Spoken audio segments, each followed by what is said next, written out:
Hello friends, Ram अवतार academy में आपका स्वागत है। आज का जो टॉपिक है हमारा वो है आपका direct current and alternating current के बीच में डिफरेंस। ठीक है, डायरेक्ट करंट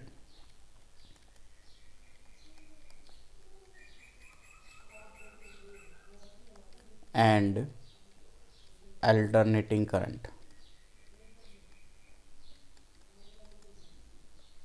ठीक है, चलिए इनके बीच के बारे में जो डिफरेंस है उसको देख लेते हैं। डायरेक्ट करंट को हम डीसी करंट के नाम से भी जानते हैं बच्चों, और अल्टरनेटिंग करंट को एसी करंट के नाम से भी।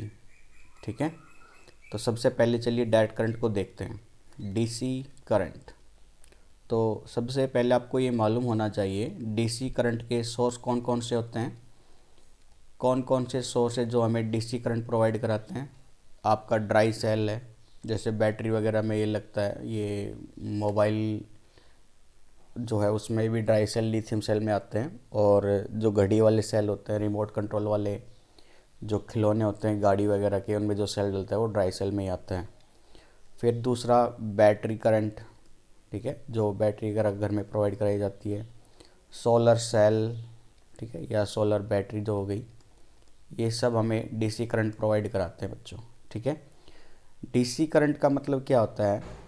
एक ऐसा करंट, डीसी करंट एक ऐसा करंट होता है जिसकी डायरेक्शन तो फिक्स होती है, जिसकी डायरेक्शन फिक्स रहेगी मोशन की या मूव की मोशन की, लेकिन जो मैग्नीट्यूड है, मैग्नीट्यूड वो वेरी करता रहेगा।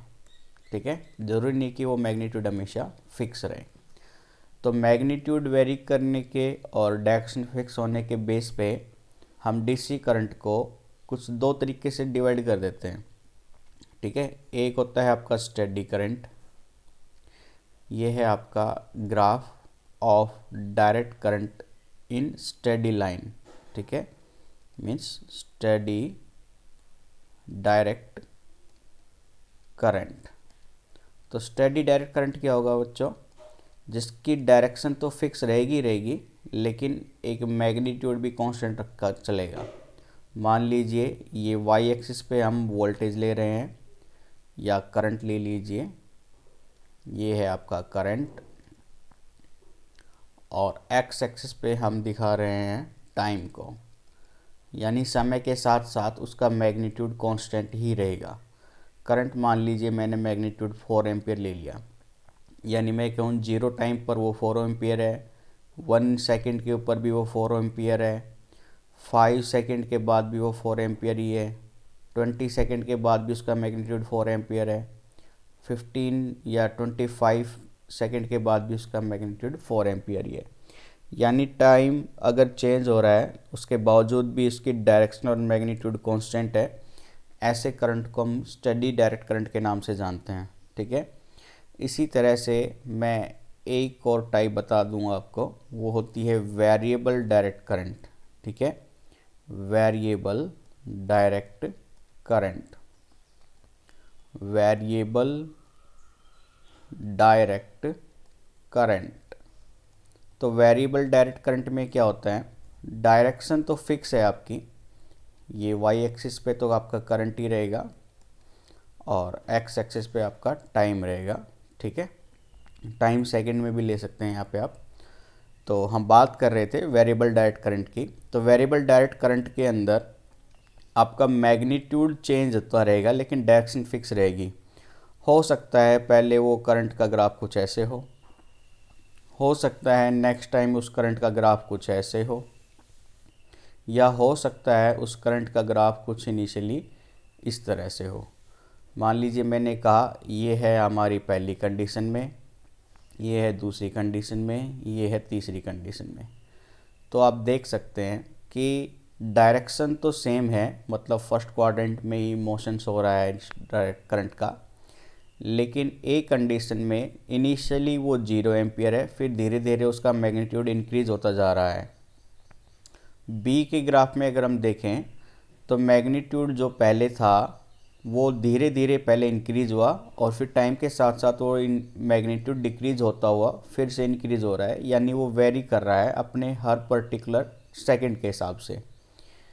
सी कंडीशन में अगर आप देखें तो मैग्नीट्यूड जितना पहले था उसके बाद से वो मैग्नीट्यूड बढ़ता जा रहा है, फिर डिक्रीज़ होता है और फिर इंक्रीज़ होता रहेगा वो, यानी direction of flow of current तो सेम है, ठीक है, करंट की डायरेक्शन चेंज नहीं हुई है, लेकिन मैग्नीट्यूड बार बार वेरी होता रह रहा है। इसी को हम बोलते हैं वेरिएबल डायरेक्ट करंट, ठीक है। और ये कंडीशन जिसमें मैग्नीट्यूड हमेशा फिक्स रहे टाइम के साथ साथ और डायरेक्शन भी फिक्स है ही है, उसको हम स्टडी डायरेक्ट करंट के नाम से जानते हैं, ठीक है। दूसरा, डायरेक्ट करंट का जनरेशन किससे होता है, वो है आपका डीसी जनरेटर। कल हमने एसी जनरेटर के बारे में पढ़ा था, उस एसी जनरेटर में ही स्लिप रिंग्स की जगह हम स्प्लिट रिंग यूज़ कर लेते हैं, जो कॉम्यूटेटर का काम करती है, जो अल्टरनेटिंग करंट को डीसी करंट में बना देता है, ठीक है। यानी मैं अभी आपको एक एसी का एक ग्राफ बनाता हूँ। ये आपका अल्टरनेटिंग करंट था एसी जनरेटर में, ये मोशंस डायरेक्शन हमेशा चेंज होती रह रही है एसी करंट के रेस्पेक्ट में, ठीक है। ये आपका एसी करंट था। तो एसी करंट में डायरेक्शन और मैग्नीट्यूड वेरी कर रहा है टाइम के साथ साथ, ठीक है। लेकिन जब मैं डीसी जनरेटर यानी कॉम्यूटेटर का यूज़ कर लूँ तो ये जो नीचे वाली पोर्शन है आपकी, है ना, ये जो लाइन है आपकी, इस लाइन के नीचे वाला ये पोर्शन है जो करंट दिखा रहा है, इस लाइन के जो नीचे वाला है ये ऊपर ही रहता है। यानी ये कुछ ग्राफ ऐसे दिखाई देगा डायरेक्ट करंट का डीसी जनरेटर में, ये ABCD, फिर से ये DCBA, ठीक है। ये करंट की डायरेक्शन चेंज नहीं होती है, कल हमने एसी जनरेटर पढ़ा था, आप उसमें एक बार देख लीजिएगा। तो इसको हम बोलते हैं पल्सेटिंग डीसी। पल्सेटिंग डीसी मतलब इसकी डायरेक्शन तो सेम है लेकिन मैग्नीट्यूड वेरी कर रहा है, इसको हम पल्सेटिंग डीसी बोलते हैं। और ये आपका अल्टरनेटिंग करंट एसी है। तो ये एसी जनरेटर से जनरेट होता है बच्चों, और ये डीसी जनरेटर से जनरेट होता है, ठीक है। और इसको रेक्टिफाई यानी स्टडी करंट में चेंज करने के लिए, यानी जैसे कि आपका ये मैग्नीट्यूड आया था आपका पल्सेटिंग डीसी के अंदर, और मैं इसको रेक्टिफाई कर दूं, जो मैग्नीट्यूड हमेशा इसका कांस्टेंट बना कर दे दें, यानी हर टाइम पर मैग्नीट्यूड आपको मान लो 2 एम्पीयर बना के दे रहा है, यानी आउटपुट कुछ इस तरह से दे रहा है वो, ये ऑलवेज मैग्नीट्यूड कांस्टेंट है 2 एम्पीयर के ऊपर। तो पल्सेटिंग डीसी को स्टेडी डीसी में कन्वर्ट करने के लिए जो आपका इंस्ट्रूमेंट यूज़ किया जाता है उसको हम बोलते हैं रेक्टिफायर, ठीक है, रेक्टिफायर। तो रेक्टिफायर क्या होता है, ये डायोड का ब्रिज कनेक्शन होता है, जिसके बारे में आप हायर एजुकेशन में डिटेल में पढ़ेंगे। तो ये आपको मालूम होना चाहिए कि एसी जनरेटर से एसी वेव फॉर्म निकलती है, जिसको हम साइन फॉर्म बोलते हैं, साइन वेव बोलते हैं। और डीसी जनरेटर में कॉम्यूटेटर होने की वजह से ये साइन वेव पल्सेटिंग डीसी में कन्वर्ट हो जाती है। पल्सेटिंग डीसी से स्टेडी डीसी करंट बनाने के लिए रेक्टिफायर का यूज़ किया जाता है, और रेक्टिफायर डायोड ब्रिज रेक्टिफायर होता है, ठीक है, डायोड ब्रिज होता है। और रेक्टिफायर के बारे में हम हायर एजुकेशन में पढ़ेंगे, ठीक है। तो ये था आपका डायरेक्ट करंट। डायरेक्ट करंट के बाद आपका आता है अल्टरनेटिंग करंट, ठीक है, अल्टरनेटिंग करंट, जिसको आप एसी करंट के नाम से भी जानते हैं। ये मोस्टली जितने भी इंस्ट्रूमेंट हैं आपके एसी करंट की फ्रीक्वेंसी पे ही डिपेंड होते हैं। यानी आपके जितने भी घरों में इंस्ट्रूमेंट है, बल्ब वगैरह है, एसी है, कूलर मोटर है, फ़ैन मोटर है, रेफ्रिजरेटर है, जितने भी मोस्टली इंस्ट्रूमेंट्स हैं वो एसी के ऊपर ही वर्क करते हैं, ठीक है।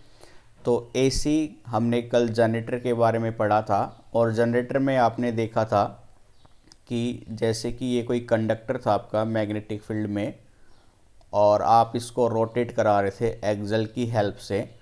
तो करंट की डायरेक्शन पहले तो थी आपकी ABCD की तरफ। ये रोटेशन अगर हम टाइम के साथ में लें ग्राफ में, तो ये है आपका टाइम t, और y एक्सिस पे हम ले रहे हैं करंट इंड्यूस, ठीक है, ये जो करंट इंड्यूस है। तो A से D की तरफ करंट जा रहा था, तो ये मेरा है ए से डी की तरफ करंट की डायरेक्शन। करंट अभी कुछ ऐसे मोशन में है, लेकिन जैसे ही हाफ रोटेशन हो गई थी हमारी, हाफ रोटेशन के बाद ये कंडक्टर की लोकेशन चेंज हो जाती है। तो अब ये कंडक्टर है डी सी बी ए, और करंट की डायरेक्शन में देखी थी वो हो जाती है डी सी बी ए। यहाँ पर करंट की डायरेक्शन थी ए बी सी डी, इस केस में करंट की डायरेक्शन हो गई है डी सी बी ए। तो डायरेक्शन चेंज हो गई है, तो इसलिए ये अपने टाइम एक्सिस लाइन से नीचे आएगा, उसी मैग्नीट्यूड से फिर आगे बढ़ेगा। ये थी हमारी बच्चों हाफ रोटेशन के ऊपर, ठीक है। हाफ रोटेशन होने के बाद अब ये डीसी वापस अपनी लोकेशन पर आएगा, ओरिजिनल वाली पहली वाली लोकेशन पर। तो पहली वाली लोकेशन पर आएगा तो कंडक्टर कुछ इस तरह से दिखाई देगा आपको। ये था आपका ए बी, ये सी और ये डी, यानी फिर से करंट की डायरेक्शन क्या हो गई है ए बी सी डी, ठीक है। तो ये करंट की डायरेक्शन फिर से हो जाएगी बच्चों आपकी ए बी सी डी। तो करंट ऐसे कंटिन्यूस अपने पाथ पर चलता रहेगा आपका, और ये जो फॉर्म बनती है इसको हम बोलते हैं साइन वेव फॉर्म। तो ये है आपकी साइन वेव। साइन वेव क्या होती है, ये आप 11th क्लास में मैथमेटिक्स का ट्रिग्नोमेट्री चैप्टर आएगा, वहाँ पे आप ग्राफ में पढ़ेंगे। साइन वेव कुछ फंक्शंस होते हैं ट्रिग्नोमेट्री के, जो एक wave form particular wave form देती है। तो हमारी डिजायर्ड वैल्यू होती है कि वेव फॉर्म इस तरह से रहे, ठीक है। तो अभी हम बात कर रहे थे टाइम टी की। आप देखिए इस पॉइंट से, 0 पॉइंट से, और ये जो पॉइंट है आपका, यहाँ तक एक कंप्लीट रोटेशन हो जाता है बच्चों, ठीक है। यानी ए बी अपनी वापस पूरी उसी लोकेशन पर हो जाता है। तो ये कहलाता है एक complete rotation, one complete rotation, ठीक है। One complete rotation. One complete rotation के लिए मैंने माना कि जो टाइम लग रहा है वो है टाइम टी, यानी यहाँ से यहाँ तक आने में टाइम टी लगता है। तो हाफ रोटेशन यहीं पे हो गई थी, हाफ रोटेशन के लिए टाइम लगेगा t/2, ठीक है। तो ये चलता रहेगा यहाँ से यहाँ तक, फिर से कंप्लीट रोटेशन। तो यहाँ से यहाँ तक आने में t लगा, तो ये लगेगा आपका 2t, ठीक है, 2t। तो ये डबल कंप्लीट रोटेशन है, ये टाइम लगेगा 2t। तो ये है हाफ रोटेशन, और t तक है कंप्लीट रोटेशन। अब बात करते हैं हम इंडियन फ्रीक्वेंसी की। तो इंडिया में जो AC जनरेशन है बच्चों, AC जो जनरेट होती है उसकी फ्रीक्वेंसी 50 हर्ट्ज़ रखी जाती है, ठीक है। ये फ्रीक्वेंसी 50 हर्ट्ज़ रखी जाती है। आप कोई भी इलेक्ट्रिकल इंस्ट्रूमेंट परचेज कर लाएंगे और उसको देखेंगे तो उसके पीछे वोल्टेज तो लिखी रहती है, उसकी ऑपरेटिंग वोल्टेज कि कितनी ऑपरेटिंग वोल्टेज पे वो ऑपरेट होगा, साथ में उसकी फ्रीक्वेंसी भी लिखी रहती है 50 हर्ट्ज़। 50 हर्ट्ज़ ही लिखी मिलेगी आपको। लेकिन पूरी दुनिया में ये 50 हर्ट्ज़ पर ही वर्क नहीं करते। कुछ कंट्रीज़ हैं जो 40 हर्ट्ज़ पे भी काम करते हैं अपने ऑपरेट को, इंस्ट्रूमेंट को। कुछ ऐसी कंट्रीज है जो 60 हर्ट्ज़ पे भी अपने इंस्ट्रूमेंट्स को बनाते हैं। लेकिन इंडिया में ये फिक्स है 50 हर्ट्ज़ के लिए। अब ये फ्रीक्वेंसी क्या होती है और 50 हर्ट्ज़ का मतलब क्या है वो देखिए। फ्रीक्वेंसी होती है आपकी 1 में टाइम पीरियड, 1 में टाइम पीरियड। और टाइम पीरियड क्या होता है कि कितने समय में वो पूरा एक राउंड लगा रहा है, ठीक है, कितने समय में वो पूरा एक राउंड लगा रहा है। देखिए अगर फ्रीक्वेंसी 50 हर्ट्ज़ है तो टाइम पीरियड को मैं कह सकता हूँ 1 में फ्रीक्वेंसी है आपकी 50, यानी 1 में 50। और ये अगर मैं सेकंड में चेंज करूँ बच्चों तो ये इतना सेकंड 1/50 सेकंड लगेगा आपको एक कंप्लीट रोटेशन करने में, वही आपकी फ्रीक्वेंसी कहलाती है, ठीक है।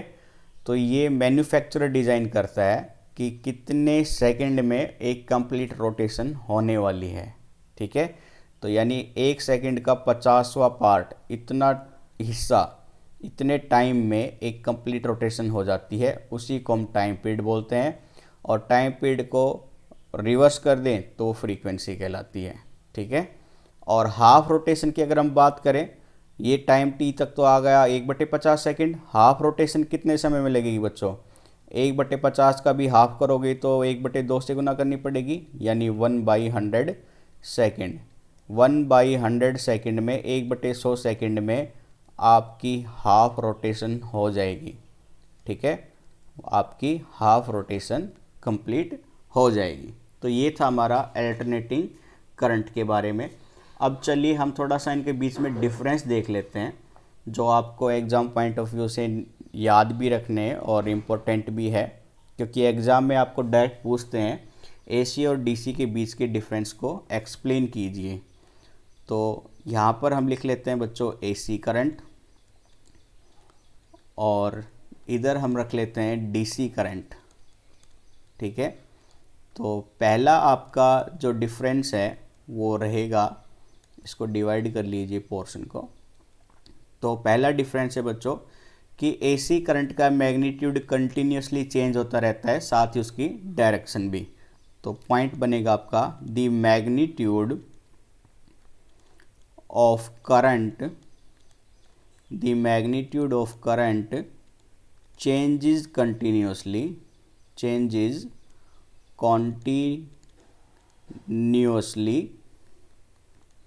with time, यानी मैग्नीट्यूड चेंज हो रहा है, and the direction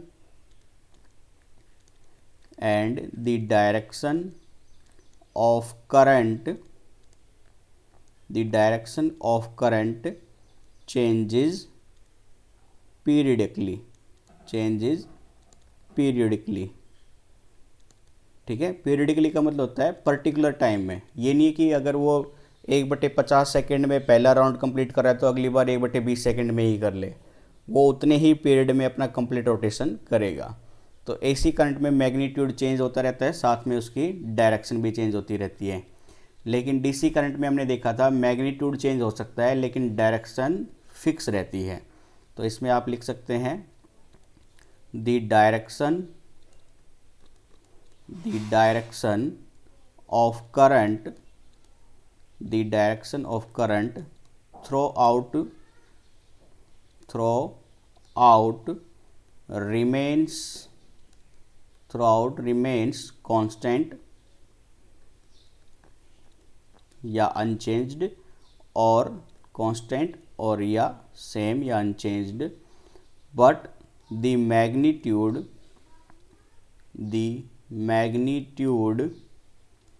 of current may change with time। ठीक है, लेकिन करंट का मैग्नीट्यूड चेंज हो सकता है, डायरेक्शन सेम रहेगी। सेकंड थिंग बच्चों, जो एसी करंट है उसका ग्राफ कुछ इस तरह से दिखाई देगा आपको। ठीक है, ये है आपका करंट वाई एक्सिस पे, और एक्सिस पे है आपका टाइम टी, तो वो कुछ साइन वेव फॉर्म रखता है इस तरह से। और अगर हम डीसी का ग्राफ देखें तो डीसी का ग्राफ स्टेडी डायरेक्ट करंट में भी हो सकता है, यानी अपना मैग्नीट्यूड फिक्स भी रख सकता है। ठीक है, अपना मैग्नीट्यूड फिक्स भी रख सकता है, और वो साथ साथ में अपना मैग्नीट्यूड वेरी भी करा सकता है। ठीक है, ये कुछ इस तरह से भी मैग्नीट्यूड रख सकता है, या अपना मैग्नीट्यूड इस तरह से भी वेरी करा सकता है। तो मैग्नीट्यूड तो कांस्टेंट भी रह सकता है और वेरी भी करा सकता है। थर्ड, अगर हम बात करें तो एसी की जो फ्रीक्वेंसी है इंडिया के अंदर हम जो यूज़ करते हैं वो फिक्स है 50 हर्ट्ज़ पे। लेकिन अगर डीसी की बात करें तो डीसी के अंदर आपने देखा था कोई भी फ्रीक्वेंसी की बात नहीं की हमने, यानी डीसी की केस में फ्रीक्वेंसी हमेशा क्या रहेगी, 0। ठीक है, फ्रीक्वेंसी हमेशा उसके केस में क्या रहेगी, 0। तो ये था आपका एसी और डीसी करंट के बीच का डिफरेंस। अब हम बात कर लेते हैं इनके बीच की एडवांटेज। तो एडवांटेज हमेशा एसी में ही मिलती है, आपको ये याद रखनी है।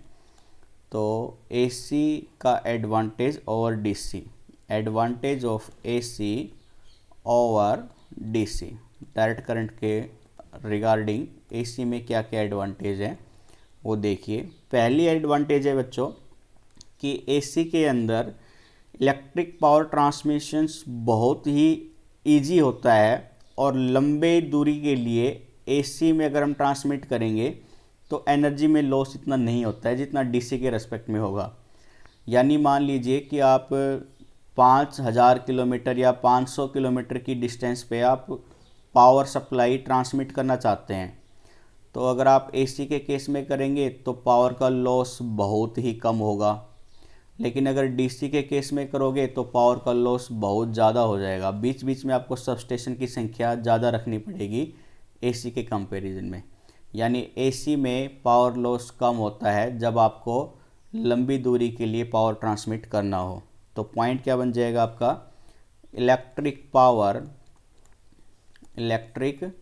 Power can be transmitted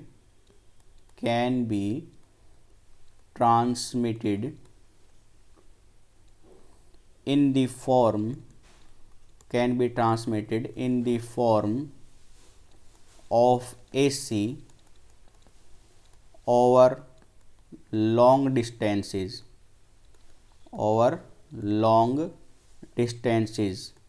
without much loss of energy।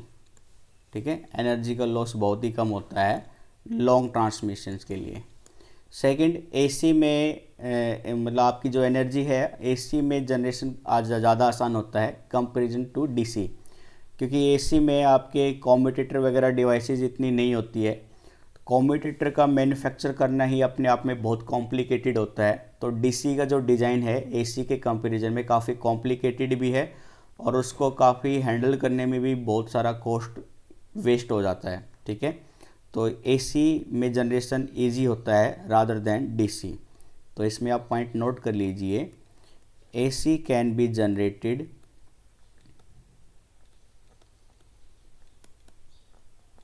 at a lower cost, ठीक है, because AC generator are easier to operate and maintain। ठीक है, एंड मेंटेनेंस। ठीक है, उनका ऑपरेशन भी इजी होता है और मेंटेनेंस भी इजी होता है। तो ये था आपका एसी और डीसी के बीच में इंपॉर्टेंट पॉइंट्स के डिफरेंस पॉइंट, जो कि सीबीएसई बोर्ड में आपको सीधे 2 या 3 नंबर में पूछा जाता है। तो काफ़ी इंपॉर्टेंट है। अपना सिलेबस कंटिन्यूस रिवाइज करते रहिए और राम अवतार अकेडमी से जुड़ते रहिए अच्छे क्लासेस के लिए। तो आज के लिए इतना ही रखते हैं बच्चों। Thank you, bye bye, take care.